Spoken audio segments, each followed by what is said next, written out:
Welcome to the Concast. This is season 2, episode 5. I'm Adam Shams here with my co-host Matthias Fallon. We're here with a very special guest, Drew Bent of COO of Schoolhouse.world. Drew was also a math teacher from, I believe, 2018 to 2021. He can correct me if that's wrong. But yeah, welcome on. Yeah, pleasure to be here. Thanks for having me. It's our pleasure. I guess starting off, would you mind giving us a rundown of just the general mission of Schoolhouse.world for those who may not be familiar with the platform? Of course. Well, maybe I'll start with Khan Academy. So before I was a teacher at Khan Lab School, I also was a software engineering intern at Khan Academy back in 2012 and 2013. And as you may know, the mission of Khan Academy has stayed the same, a free world-class education for anyone, anywhere. And so even back then, Sal and I and the team were thinking about what are ways we can deliver on that mission that goes beyond just the asynchronous content of videos and exercises like you see on Khan Academy. How can we take that same big, grandiose mission of a free world-class education and really think about what are the aspects of an education beyond just content, right? It's the human interactions, it's the mentorship, it's the connections, it's the teachers, it's everything you have at Khan Lab School, right? And more. And so we were thinking about Khan Academy is a one-to-many type of platform where Sal makes a video, distributes it to many people. But if you have a question for Sal, you can't ask him, right? And so we're thinking about what it would look like to have sort of a many-to-many type of platform where different people can connect, someone who may know more about a subject, someone who needs help on that subject. Mm-hmm. So we had these sort of initial ideas in the previous decade. But then the pandemic came about in 2020 and we saw, I never used Zoom probably before the pandemic. And suddenly you had people joining these Zoom calls from around the world. A lot of people who weren't in school anymore, who needed additional help, and a lot of people who wanted to help out. And so when we founded Schoolhouse.world, our mission was very similar to Khan Academy's of focusing on this free world-class education, but rather than doing the asynchronous, focusing on the live synchronous. And so our mission as an org is connecting the world through learning. And the key part there is connecting. It's the social interaction, it's the mentorship, and in particular for Schoolhouse, it's the tutoring. And so we do live tutoring over Zoom for students around the world, primarily focused on high school at the moment. And we do, all sorts of subject areas, math, science, test prep, college readiness. Yeah, it's really a great platform. Do you mind, I guess, telling us what was was that just more of the original vision behind it about Schoolhouse, and how has it evolved since the inception? Yeah, so just kind of build on top of that, we wanted to deliver this free experience and we had to figure out how. It's very easy to think about how one might scale up free asynchronous content, although when Khan Academy got founded, that was not an obvious question. Now we see it as obvious. Yeah. But when we got started with Schoolhouse, it was also unclear, okay, how are we going to do free tutoring? What's going to, power that? And so our insight there was, let's have volunteer peer tutors. What if we could take every student in the world and turn them into an effective, high-quality tutor? What would that look like? And if we could we actually get to a point where every student in the country or in the world has a high-quality one-on-one tutor who's there for them, who cares about them? And the only way we're going to do that is if we can dramatically increase the supply of tutors in the world. And so that's kind of the radical idea. And a lot of people told us this was a stupid idea. And I was, in addition to being a teacher at Khan Lab School at the time, I was a grad student at Stanford. And I will say there were a few academics who told me this was going to end poorly if we tried to have students tutoring other students. Right. This is probably less surprising to you two because you're at Khan Lab School where there's a lot of peer teaching going on. But it was a radical idea. And the other thing I'll say in terms of the vision here was, and maybe you're familiar, I don't know if Sal talked about it, this idea of like the Bloom 2 Sigma study. Have you heard of that? I think I might have, but feel free to elaborate. Yeah, so I mean, the key idea here is that tutoring we've known for many decades, if not hundreds and thousands of years as a society, has a lot of efficacy. But the challenge has always been, how do we scale this up cost effectively? Because there's a reason why most schools have a 30-to-1 ratio of students to teachers. And so, again, that was our key insight was, what if we could find a way to take students and turn them into really effective peer tutors and create a really positive experience, not just for the learners, but also for the tutors who are also students themselves. We've had many Khan Lab School students tutor on Schoolhouse. And so that was sort of all the initial thinking there. One thing we didn't realize in 2020, now it's 2024, was how important the certification piece was going to be. So early on, we just asked people, early on, we didn't even just have high schoolers. It was many adults as tutors, volunteer tutors. And so we would ask people, can you give us LinkedIn or a web page that sort of talks about your, teaching experience? And that worked really well for adults. But then we had all these, high schoolers coming and saying, I want a tutor, but I don't have a LinkedIn, or I've never taught before, but I know the subject material and I'm willing to put in the effort. And if you help teach me, how to be an effective tutor, then I want to tutor other people. And so that's when we started to build this certification system, which is built on top of Khan Academies and is sort of this additional layer of verification. And the reason why, early on, we thought that may be a little distraction for what we were doing. Like, we were a tutoring platform. We were not a certification platform. Why should we try to build two things, both tutoring and certification? But over time, we realized that certification and what eventually became the Schoolhouse portfolio was super important. For one, it allowed us to, again, dramatically increase the definition of who could be a tutor there, like in the world. Because if you think about a lot of platforms, Uber, for example, who can be a taxi driver? They used to be a pretty limited set of people with, taxi medallions in New York, right? And then Uber is controversial for good reasons. They broke a lot of rules along the way of expanding the definition of, who can be a driver. And so in a very different context, we were doing something similar of, okay, who can be a tutor? Who can be there? Not a teacher. And that's the key thing to point out. This is not a replacement for a teacher. This is to support teachers who are overworked and overburdened in so many ways. And so by creating a certification system that wasn't tied to years of experience, allowed us to open up the door for all these students to become tutors. And so now our platform, the majority of the tutors are high schoolers. That was not true on day one. So that was one reason why the certification system as built was really helpful. The other reason was the motivation of why people are tutoring on Schoolhouse. And a big reason has become now that people want to build out their Schoolhouse portfolio. We've worked with 18 or 19 colleges now that recognize this portfolio in their application, in their admissions process, because they're curious about people who, one, have the content mastery. If you can tutor someone in calculus, you probably know calculus pretty well. And two, people who are service-oriented, right? Who are trying to do things not just to further themselves, but also to support others. And so a lot of people come into Schoolhouse actually initially, very interested in the portfolio, or maybe they're trying to, they're thinking about the volunteer hours. It's an extracurricular. We know all the things high schoolers are thinking about. You all know. Yeah. But there's so many cases of stories where people come in and they tell me, they said, I needed 6 more volunteer hours. So I started tutoring on Schoolhouse, and I'm here 100 hours later because I found a community. I found something I love to do, which is to teach. But the certification system and the portfolio has been a really key unlock there that we did not realize at the beginning would be so important. Do you think a lot of people ended up coming for certifications but end up staying for tutoring after getting a sense of the general community?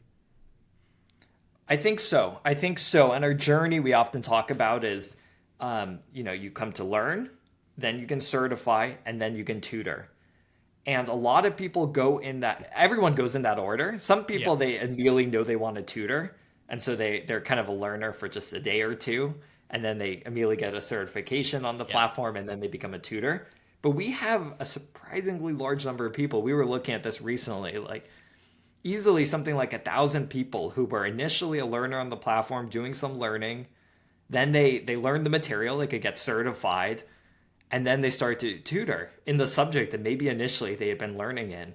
And that pathway is so important because we're trying to blur the lines intentionally between who the learner and who the tutors are. In a traditional tutoring platform, pretty much every other tutoring platform I know about, there's a very clear distinction of who the learners are and who the tutors are. And the Schoolhouse interface can be kind of confusing sometimes, and we need to do a lot of improvements there. But part of it is intentional of trying to say, even the tutors, we have tons of tutors on the platform. Maybe they're tutoring in Algebra 2, but at the same time, they're learning a new language or they're learning calculus. So tutors are learners and learners are tutors. And I will say the inspiration for this heavily comes from Khan Lab School. Everyone's a teacher. Everyone's a student. I don't know if that's still the motto and slogan of Khan Lab School, but it was when I was We still there. use it amongst ourselves, at least. Okay. Yeah. So it's the it's the underground, kind of motto. Yeah, it's mainly used trying to get in the break room because everyone's a teacher, everyone's a student. But You're like, I need to use the teacher's fridge. exactly. Yeah.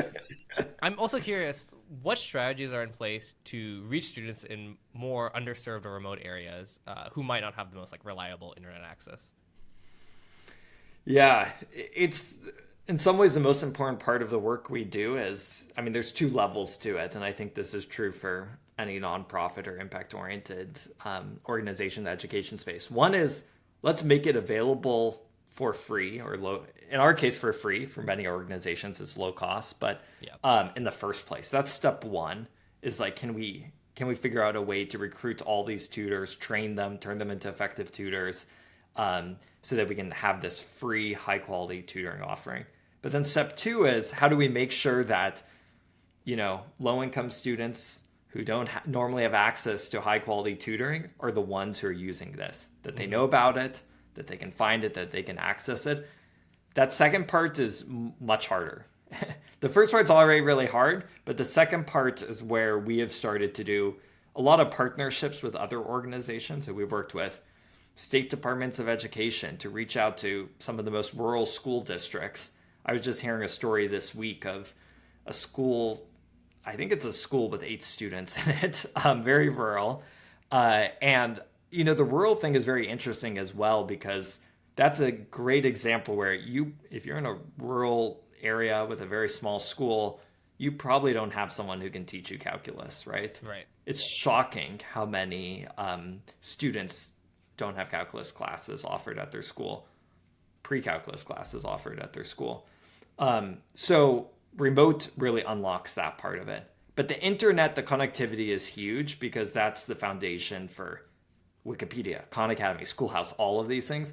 So I will say we personally are not, installing Starlinks around the world. Yeah. We have partnered with one internet provider in the past where they were giving, for low-income families, they were giving free internet. And then in addition to the internet, they had a little flyer of, here are the resources you and your kids can use. And Schoolhouse was the key one in terms of the educational resource.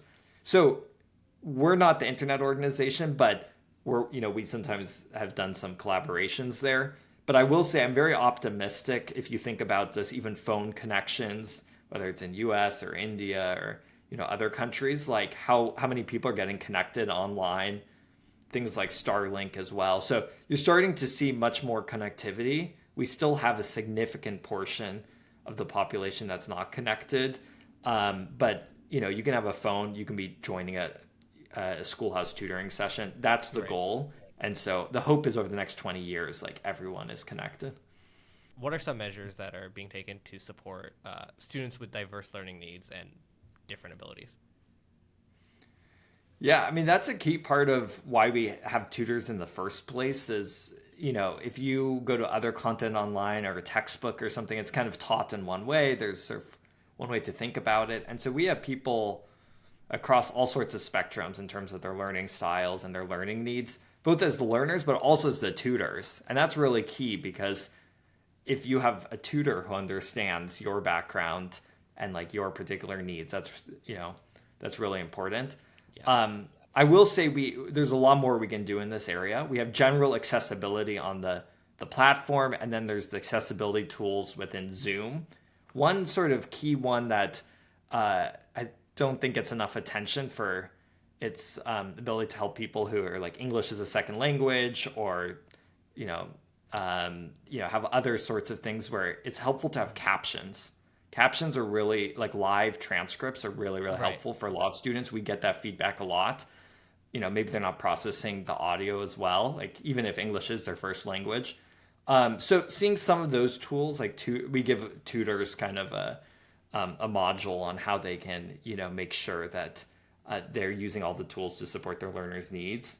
But there's more we can do here, and we've thought about whether we should have almost like how in schools you have an IEP, an individualized education plan. Should there be an online equivalent if we can do it in a data privacy aware way? And that's a hard thing with all these things. There are always trade-offs between privacy and security and personalization. But it would be really nice if a tutor, if you spend enough time with the tutor on Schoolhouse, they'll learn about your particular needs naturally. And we've seen parents even come into tutoring sessions at the beginning of the session, say, hey, here are the needs of my, child. And they tell the tutor that. Or they message them, ahead of time. Yeah. But it could be very cool if we could have a place on the platform where you could track that. You could voluntarily share that with the tutor, so that all the tutors on the platform, if you work across multiple tutors, know that about your particular needs, so that the tutor can, shape the class or their, tutoring session to meet your needs. And with that, I guess, would there be a subsection of like tutors who are more qualified for certain aspects of an IEP as well then? Yeah, I think that's exactly right. And so we haven't done it yet, to be clear, but Yeah. the training part and and that's the thing we have to be very clear about now, is like, we're not specifically, a platform right now for people with special needs. Like there are a lot of people on our platform who use it maybe in a way like that, or but we definitely don't want to overpromise. Like I said, these students are not teachers. Yeah. They're not credentialed teachers. We do have some tutors who are teachers, but the vast majority are not. They're peer tutors. And so there's always the balance between like how, like, the expectations, and like you don't want to like oversell what you're able to provide either. I actually had a question on how, so you mentioned that there are some students who might not know English as a first language. Are there like plans to expand, Schoolhouse to completely different languages or different parts of the world as well? Yeah, no, we definitely want to do that over the next 5 to 10 years in different languages. And the pathway of how we get there, in some ways, this should be easier than, if we were producing our own content or YouTube videos, because, there are students on our platform right now who speak all sorts of languages, many dozens of languages. So the challenge is not on that side. The challenge is on the two-sided marketplace side of, if we were to do all our content right now in Spanish across all the subject areas, many parts of that would probably be a ghost town where there's not enough of like options. Like a learner comes and they're like, there's not enough tutors who are speaking Spanish, teaching those particular subjects at that particular time on that particular day. So that's why we need to make sure we have, we grow the sort of core part of the platform right now, which is in English. And then we can go to these kind of, adjacent areas of, similar subject area, but different language. But there's an intermediate step that we're starting to think about now, which is even just starting to tag which tutors are bilingual. It's a very simple thing we don't even do right now. Early days, we used to collect languages, but it wasn't surfaced in a super great way. But now, we have tons of students who are doing SAT tutoring on Schoolhouse, and we have, 1,000 or 2,000, options for these students to choose from when they're signing up for, let's say, the June SAT boot camps. It would be great if one of the ways they could filter is, okay, which of the, there may be 200 tutors there who can do bilingual, who like also speak Spanish. And so maybe the majority is in English, but if they have particular questions, they can also, do some Spanish as well. How do we surface that on the tutor end and the learner end so that they can like match and, join the same tutoring sessions? That's something we're starting to think about. Drew, I believe you wrote an article about a year ago, like March of 2023, talking about how Schoolhouse was using AI to provide feedback to tutors after their sessions. Do you mind expanding more about like the use of AI in Schoolhouse and how that might have expanded since last year? If anything, we've just leaned more into not doing AI. Yeah. So as AI has come about, everyone is saying, let's do more AI. Let's do Yeah. more AI. We've said, okay, let's do less AI. In a world where AI exists, there's so many things right now on our platform, like we have different types of tutoring. We have some tutoring that is just in time. You need help right now. We used to have that on Schoolhouse. Now we point people towards, the AI solutions. You can go to Conmigo. You can go to ChatGPT.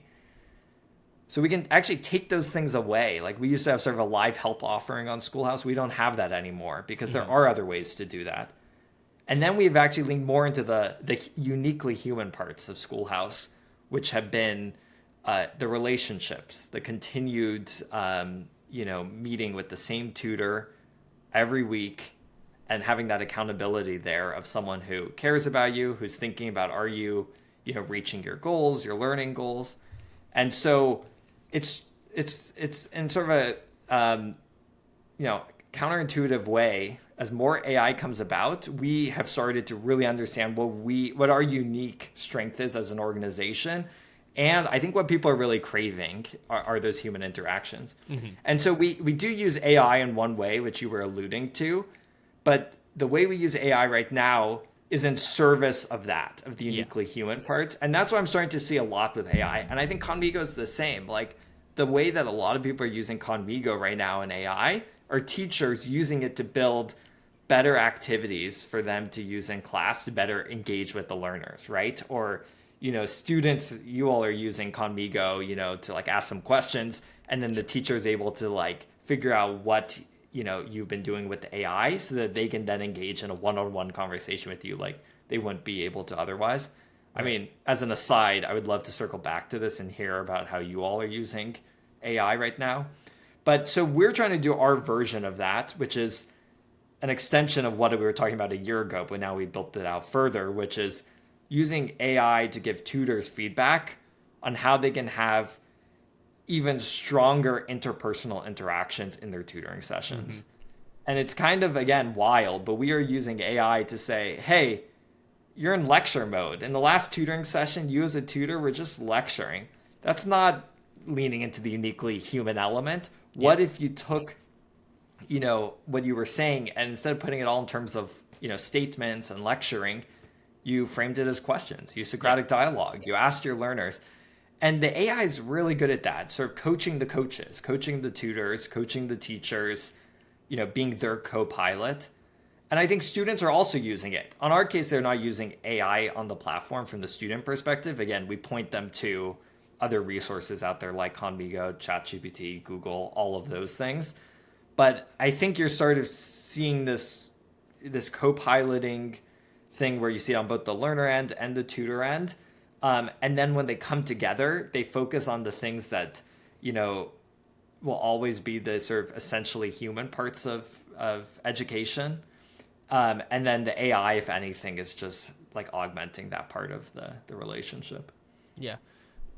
That's actually interesting. So essentially it's as more AI technology kind of comes about, there's more of a realization like kind of like in-house about how powerful it is to have this human-to-human interaction these days. Yeah, I think we'll see. Yeah. This is all shaping out. Like, my views change on this quite often. I'm sure your views change on this quite often. Right. But I do think I'm seeing kind of this reaction of like, there are all these AI tools that are incredibly powerful, but we've also evolved for many, many years as a species to really be, uniquely human. And so there's some interesting studies that have come out of Stanford in the past, like a while ago, before all the LLMs, where you were basically in this virtual environment and you were talking to either a AI or a human, mm-hmm. and they were helping teach you something or some concept. Now, what I guess the people didn't know is that they were actually both humans. Yeah. But some of the times they told you it was AI, some of the times they told you it was human, but it was the exact same dialogue. And simply knowing that it was done by a human versus knowing that or thinking that it was done by an AI affected how well people learned. And when they thought they were talking to a human, they treated it differently. And this kind of makes sense. I saw this recently happen where someone was sharing that they used AI to help generate a document. Sure. And then after that happened, people, were thinking, how much of this document, like it changed how we thought about that document, right? Or if you get an email or we get a cover letter when people are applying to Schoolhouse and we think it's AI generated, it changes how you think about it. I'm not saying that's good or bad. And maybe we have to change as a society, but I think it is the reality, which is that we do treat AI different from human. And so as a result, I think we're moving forward as a society where some things are going to be like we're comfortable with AIs doing, and we're going to lean into that. And then there's going to be this category of things, and we have to figure out what is in that category. But a lot of the stuff that happens in tutoring, I think, is in that uniquely human category. We have to figure out, what's that. And then we have to kind of create that division. And then we have to create the co-piloting of how they work together. Yeah. Kind of going back to the interpersonal dynamic between students and tutor, how do you think that differs from, just from more of a human tutor interaction versus one with AI? I think we kind of alluded to this earlier, but do you mind going more into depth about that? Yeah, the biggest framing I would put, and Sal talks about this in his latest book, Brave New Words, is this thought of proactive versus reactive. Mm-hmm. And when you think about a lot of the way chatbots have been built to date, they've been reactive. Just by nature of being the nature of being a chatbot where you have to type something in to get a response means they're reactive. And that makes also sense because think about why ChatGPT was built. It was, a lot of programmers are using it. They're pretty self-driven. They have a particular question. When you go to Google, you just want an answer, right? Right. You're looking for a reactive tool. That's what you're looking for in the workplace. I'm not sure if that's what you're looking for in a school. Think about some of your favorite teachers and think about, were they completely reactive? Were they just, you would come to them and say, I want to do this, I want to do that. And they would just totally, whatever at your whim, answer your question and then not think about you again. Yeah. Probably not, right? Probably they're thinking about you. Yeah, exactly. So that's not exactly what you want. And you two are incredibly self-driven. So at this point, maybe. But think about like 10 years ago, as you were getting to the stage you're at now. And so that's an area that I think AI has to grow into.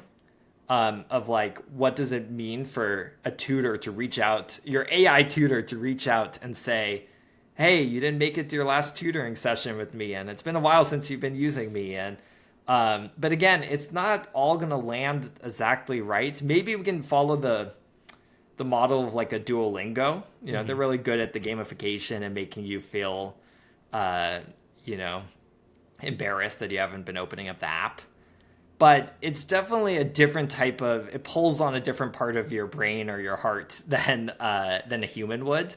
And so I think that's where the humans are really, when you think about a relationship with a really good tutor or a really good teacher, they're proactive. They have an agenda. Maybe you answer the question correctly, but then they want to make sure that you go back and try to figure out why you answered it correctly.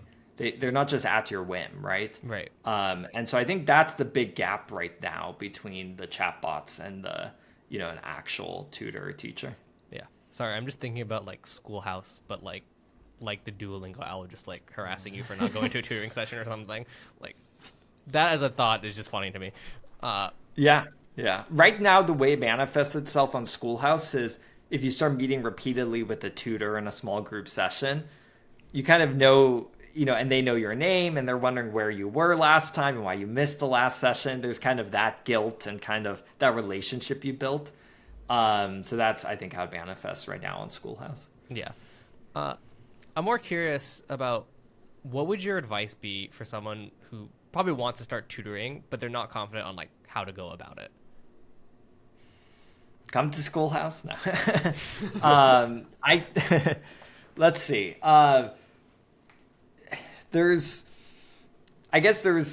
really two components, I think, to being a great tutor, if you had to simplify it. One is having some understanding of the material yourself. And the other one is the pedagogy of the techniques that a tutor uses. And I think people sort of get intimidated by both of those. So for the first one, you say, I need to know everything about this subject before I start tutoring it. And that's not the case. I think the best tutors come in and they actually know that they don't know everything. And they may be, like we see this all the time on Schoolhouse. They don't know all of Algebra 2, but they can tutor in one particular unit or topic of Algebra 2.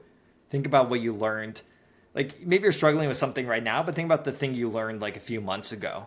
There's probably a few particular skills there you can tutor on. Yeah. And we have so many examples of students saying, yeah, I didn't quite understand it until I had to explain it to other people. And so I think people often put too high of a bar on the sort of content mastery. We have pretty high standards at Schoolhouse in terms of the certification, but it's not like you need to know the whole course to teach a particular topic. And that was very intentional. So that's step one, is figure out what you're going to tutor in. Everyone knows something.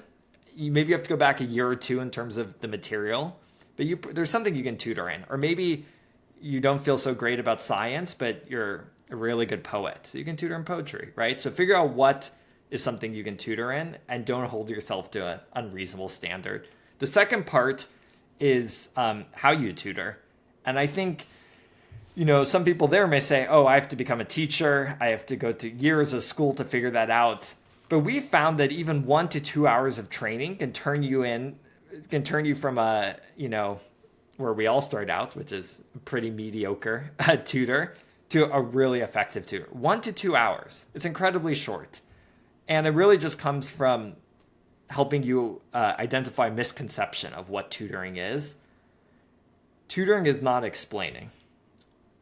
Tutoring in a learner-centered way is about asking questions, understanding what the learner is stuck on, what their mental model is of the math or the science or whatever they're working on, and helping them get unblocked.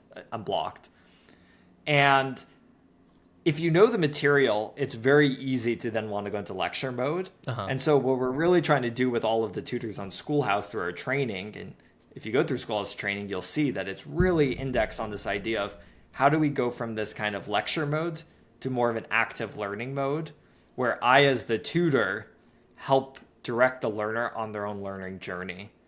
And a lot of that just comes down to asking more questions, talking less as a tutor, really trying to understand what your learner already knows, asking them questions that can help you identify what they know, what they don't know. You can, in a few hours, you can go from not knowing that to knowing that. Once you have those things, you're off to the races. That is actually really interesting. I didn't think it would take such a short time to become, I guess, that much better at being able to explain topics to someone. There's some research around this. Soren was a former PhD student at Stanford, has done research on 1 to 2 hour training modules that really unlock people's abilities. To be clear, it's a continual journey, right, and there's like different levels of tutoring, but that first step is huge. Mm-hmm.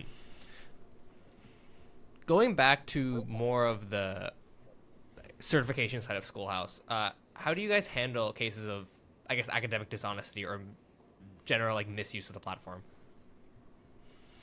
Yeah, it's an ongoing conversation. It's like many systems, it's adversarial. We see people push things to the limits. Yeah. In fact, we've gotten feedback from College Lab School students before on how the system could be improved in terms of its robustness. Yeah. So yeah, we're always getting feedback here from folks. I think the biggest deterrent to cheating on the Schoolhouse certification system is the fact that it's a portfolio. So and what I mean by that is it's not, when you take it like a standardized exam, it shows up on your transcript, but it's not like the college can then go see what you were doing during the exam, right? They don't know what you were doing when you were taking your SAT or your ACT. And that's why a few years ago, you unfortunately saw this whole Varsity Blues scandal where people, they weren't even taking the exam. Other people were taking it for them, but no one really knew, until it all came out. And that's sort of an extreme example of cheating. But when it comes to a portfolio, and you all are very used to portfolios at Con Lab School, but it's all there in front of, whoever's looking at that portfolio. And so on Schoolhouse certifications, you have a video recording of yourself doing the problems. And so, if you're thinking of, looking off to the side and using another device to get your answers for the problem, people are shocked, but these college admission counselors, they do click through some of the videos. They will see that, right? We have a team of reviewers that will check these things. And so the fact that it's all like, it's overly transparent. We just show everything to everyone when you share your portfolio, I think is a really big deterrent for people to want to push the limits or have someone else take the assessment for them, because it'll be very obvious in the video that's not you. Yeah. So yeah, we're always working on improvements to the system, but I think that's kind of like the core nugget. Yeah. I mean, I'm sure also it's a very cat and mouse game, so I'm sure like there are like more creative ways that you probably are like didn't even think of that just shock you in terms of how they even like come up with that. Yeah, we did a lot of what I call white hat testing, and we continue to do it, where we ask people to try to break our systems, not just the certification system, but we have all sorts of safety systems on the platform. So let's try to get people who, for the right reasons, like based in conjunction with us. So if you want to do this, don't do it in the black hat way. Do it in the white hat way. Let me know, and I can bring you onto our team, and we can have you test out these tools and try to find where they break down so that we can actually improve it. In terms of more of the community side of Schoolhouse, how do you guys build and maintain more of the sense of community among its tutors and students? Because I know from what I can see, it's like you kind of just sign up for a tutoring session and you may just keep continuing, but how do you encourage that or foster it as well? Yeah, there's two types of communities at school, like levels of community at Schoolhouse. One is within your tutoring sessions. So if you meet in a series or a boot camp with the same tutor, same group of students, a community forms there. And we've spent a lot of time trying to improve our SAT bootcamp curriculum to, in a short period of time, basically 8 sessions, trying to build a community and a set of relationships between not just the learners and the tutors, but learners and the learners, because you're going to be learning together. You should know who these other people are, and you all should care for each other's, growth.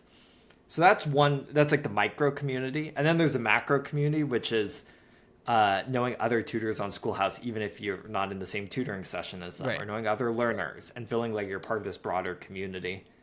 We've been lucky from the beginning to have a really strong community at Schoolhouse, but our challenge has been not everyone is in that community. Not everyone feels like they're in that community. To your point, you can come onto Schoolhouse, receive a tutoring session or tutor, and not even know that we have a Slack community with 10,000 tutors in it, or that we have, volunteer teams where you can be with 5 or 10 other people writing our blog posts, or our social media accounts are run by, a volunteer team of high schoolers that are around the world, but have really grown close together as they, make these reels, right? So you wouldn't know about these things. And sometimes we think about this as kind of like, what is the social mobility within our volunteer community? You think about this at the level of a society of like mobility. It's a big part of why education is so important. But we have this issue where we have, in a community, you have some community members that are already enmeshed and like at the center of the community. But how do we have the mobility so that a new person coming in June 2024 in a few months can go from being a new community member to being knowing 20 other people in the community in a really strong way, whether they're a learner or a tutor. Right. And we're doing small steps to move in that direction. So one is Slack. We have a Slack community for all of our tutors, but that's historically just been for the tutors. So now we're trying to build many of those features into the platform so we can have both tutors and learners. And there's a lot of benefits of not doing it doing it in the platform, because we can have additional safety measures, and it just scales. Sometimes it's hard to have Slack with 100,000 people. Yeah. You can imagine. Yeah. So that's one area. The other area that just happened very recently is volunteer teams. So in addition to tutors, we have these volunteer teams, like the social media team I was mentioning. We have a dozen volunteer teams.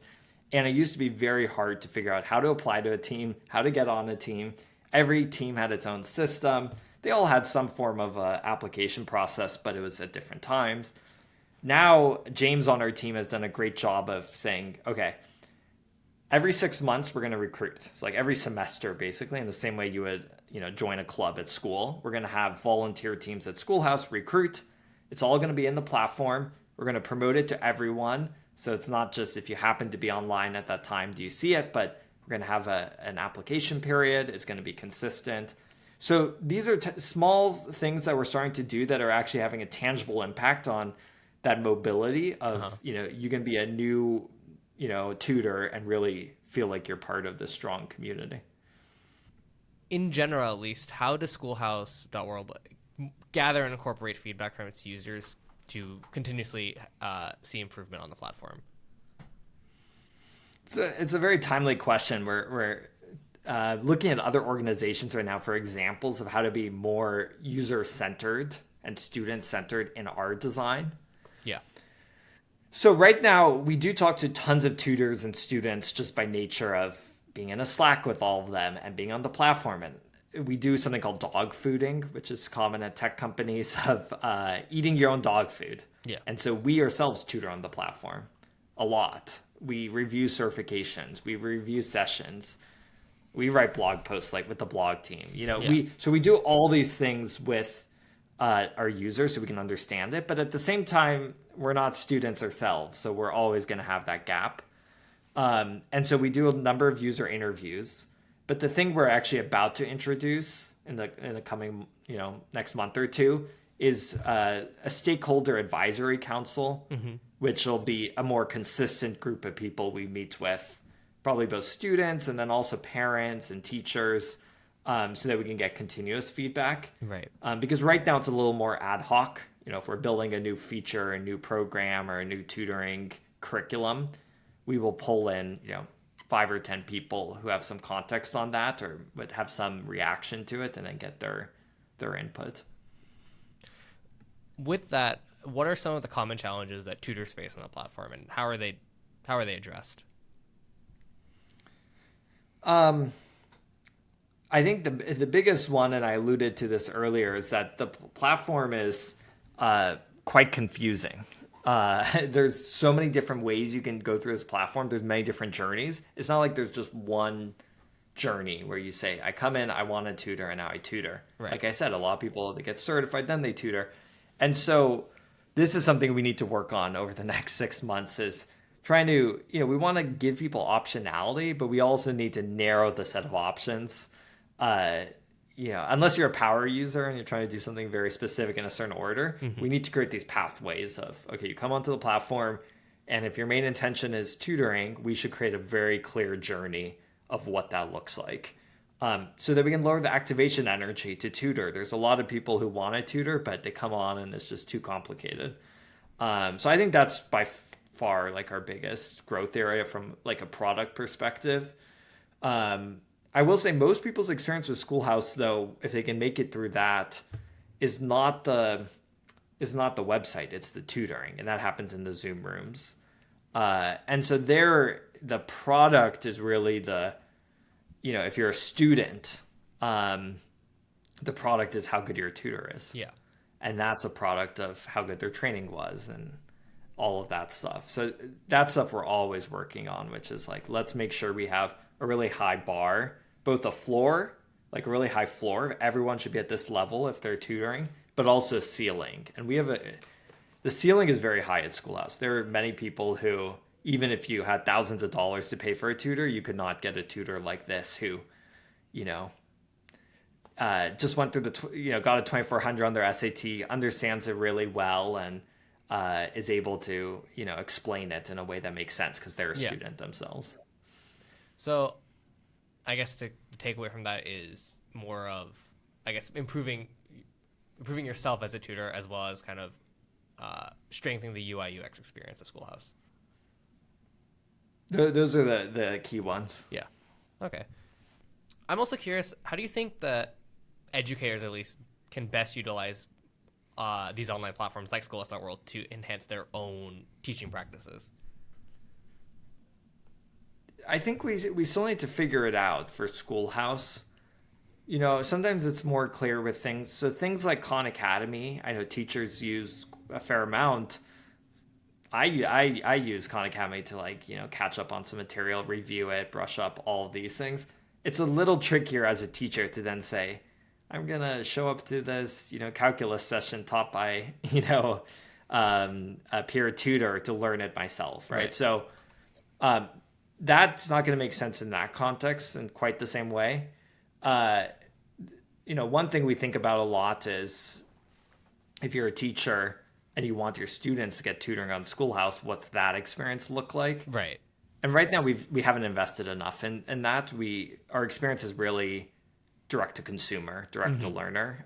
If you're a student who needs help, you come to Schoolhouse. If you're someone who wants a tutor, you come to Schoolhouse.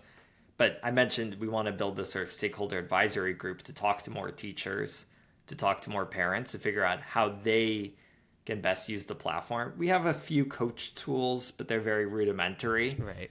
Not too different from, Khan Academy, but they have a much more robust set of teacher tools. Because it would be nice if a teacher could come in and really easily assign a set of tutoring they won't know the exact schedule that a high schooler has in terms of when they can do the tutoring. Sure. But they could say, these are the types of things that my student needs additional support with. And then the student could find the particular times where they can do that tutoring. And then the teacher could get a progress report on how that went. Yeah. Something like that could be useful. I'm personally more curious, how have your own views on tutoring shifted over the years as Schoolhouse.world has sort of aged?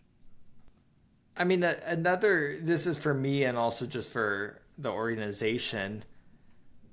I think early on, my hope was that it could be anyone can teach anything. And we're going to create this two-sided marketplace where if you need help in something, you can ask for it. And a tutor can say, I want to teach this particular concept, and students will sign up for it. And there was no curriculum, right? Yeah. Why do we need a curriculum for tutoring? Curriculum is for teaching. Tutoring should be very personalized to the students, right? So that was sort of the initial thinking. Now, 3 or 4 years later, we've realized that even in a tutoring context, having as much as possible, having a set of guidelines and a guiding curriculum can bring a lot of focus to these tutoring sessions, especially when they're small group. Because when you're a small group tutoring session, it's hard to, figure out on the fly what all the students want. But for example, in our SAT boot camps, we're starting to do some curricula aligned to the Khan Academy units. Right. Providing guidance there, especially once we have identified what is the best, we can look at thousands of recordings of these tutoring sessions, figure out what works really well, and then say, how do we surface that so every new tutor, rather than having to build their own curricula, can leverage the Schoolhouse curricula for SAT tutoring or Algebra 2 or these types of things.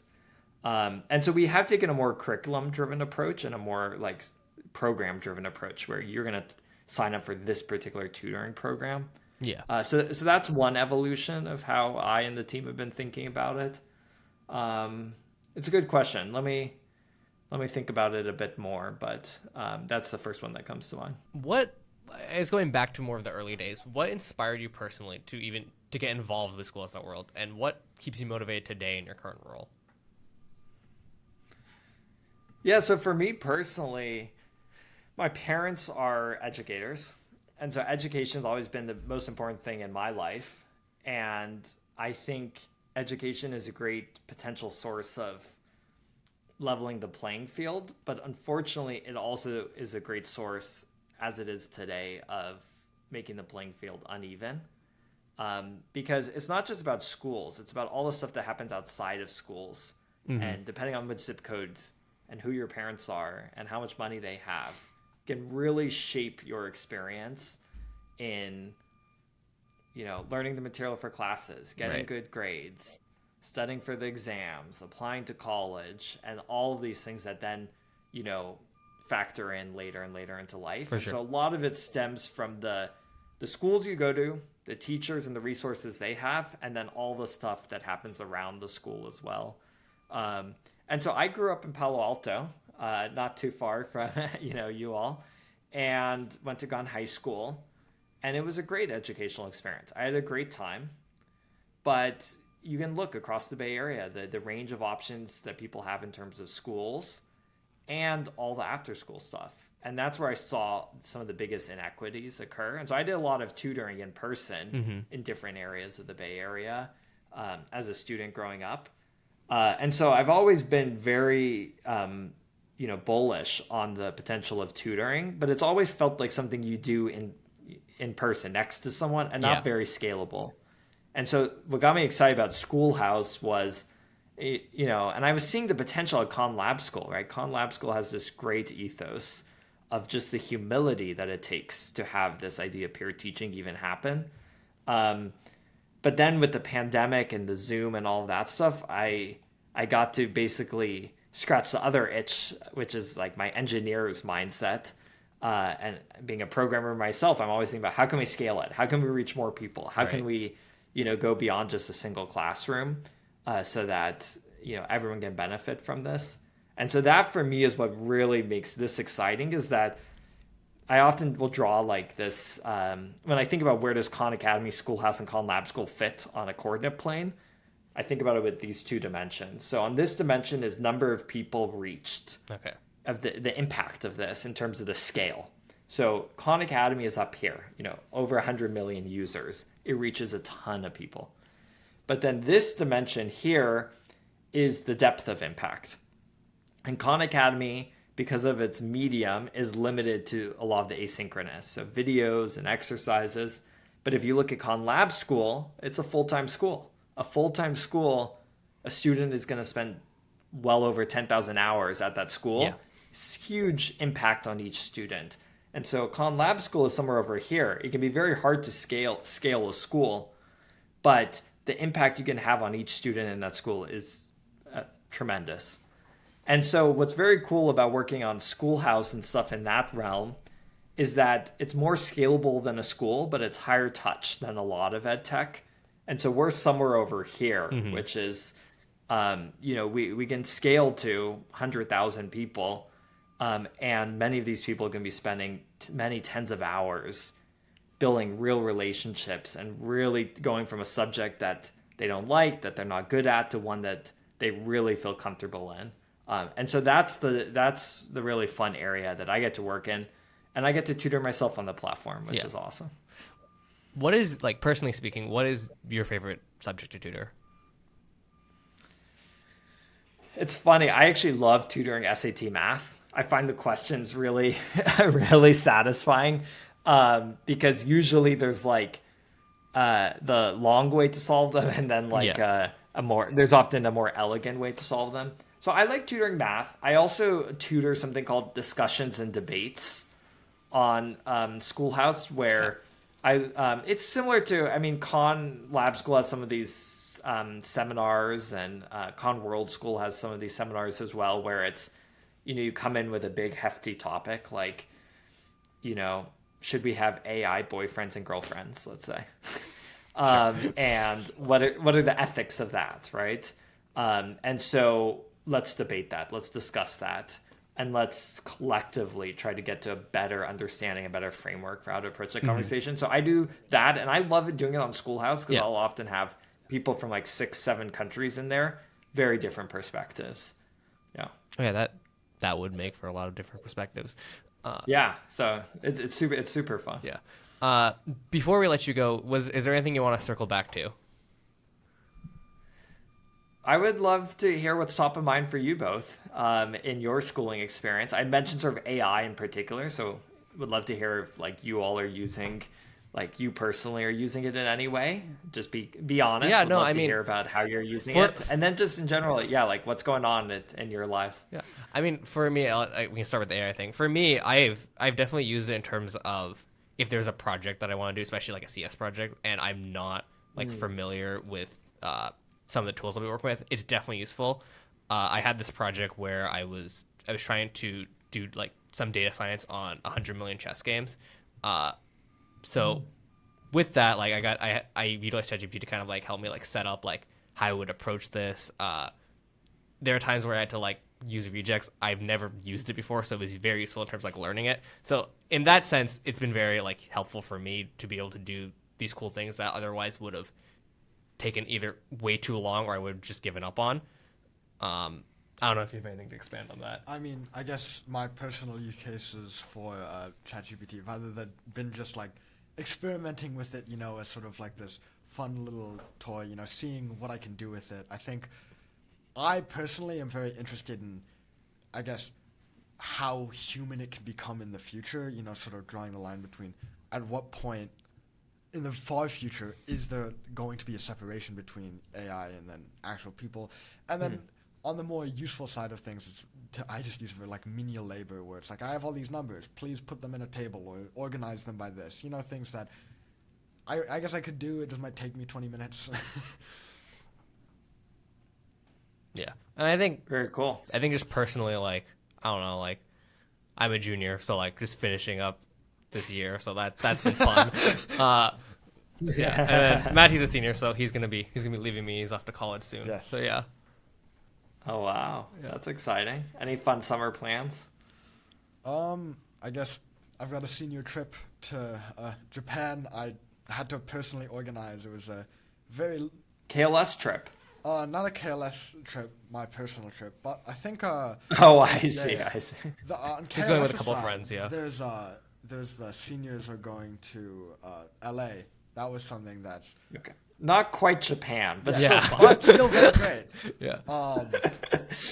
We're going to Japantown in LA. Yeah. And then for me, I'm doing this apprenticeship at Apple. So I'll be it's this sort of like software engineering technology camp. So I'll be doing that for That's a couple cool. of weeks. But yeah, no, we're both No, excited. You all keep yourself for our busy plans. at KLS, and yeah, it was a real pleasure to be on the podcast. This was a ton of fun. I'm glad you were able to make it.